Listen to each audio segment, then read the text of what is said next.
Quand j'étais enfant, j'étais un mauvais élève. J'étais un mauvais élève parce que j'avais peur de ne pas savoir répondre aux questions que me poseraient les adultes.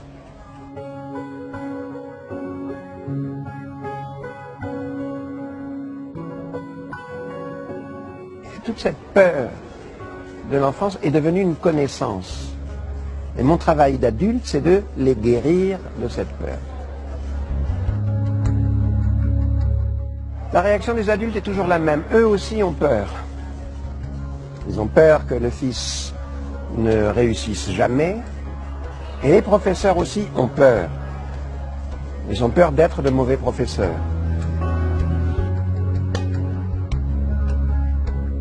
Tout ça, c'est une affaire de solitude. Solitude de l'enfant, solitude du professeur, solitude des parents. Très bien. Il faut casser cette solitude.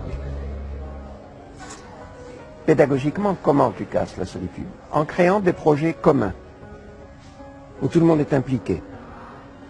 Par exemple, pour l'école, un des projets communs, c'est le théâtre.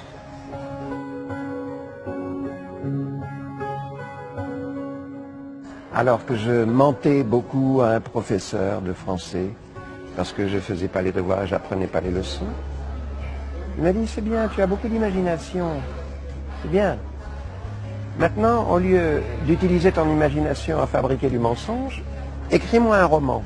Donne-moi 10 pages par semaine. Je ne te donne plus de rédaction à faire, je ne te donne plus de leçons à prendre. Tu fais juste ce roman pour moi, 10 pages par semaine.